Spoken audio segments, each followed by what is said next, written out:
শাইখুনা বীর মামুনুল হক আহলান সাহলান, যুগের জিন্দা শাহজালাল আহলান সাহলান। শাইখুনা বীর মামুনুল হক আহলান সাহলান, যুগের জিন্দা শাহজালাল আহলান সাহলান।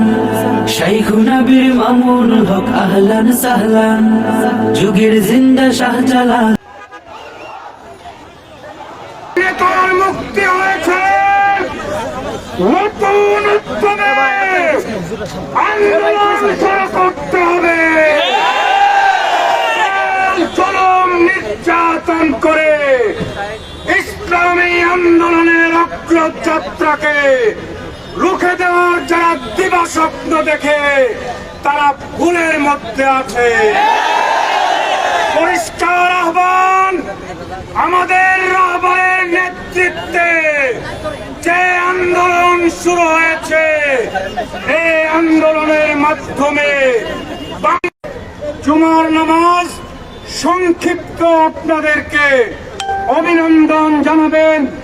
আমাদের কাঙ্ক্ষিত বরেণ্য মুক্তিপ্রাপ্ত সিপাহসালার শাইখুল হাদিস ইবনে শাইখুল হাদিস হযরতুল আল্লাম মামুনুল হক হাফিজাহুল্লাহ।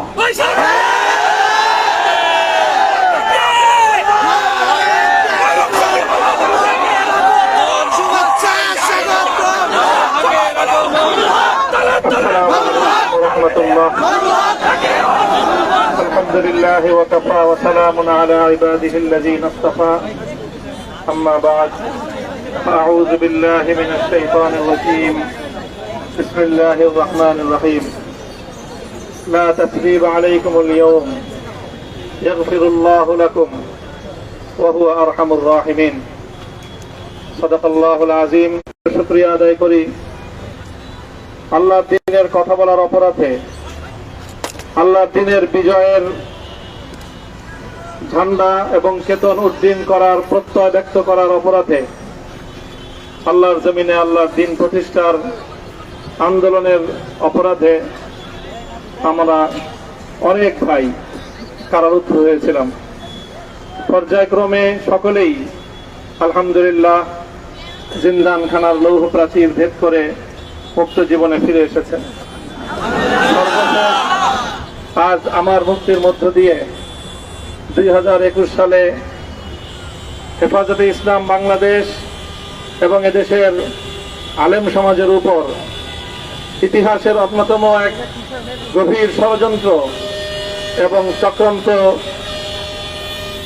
নির্যাতনের যে স্টিমরোলার পরিচালনা করা হয়েছিল, তার আজকে একটি প্রাথমিক অধ্যায়ের পরিসমাপ্তি ঘটল। আমরা স্পষ্ট ভাষায় বলতে চাই, আমাদের উপর জুলুম করা হয়েছে, আমরা নির্যাতিত।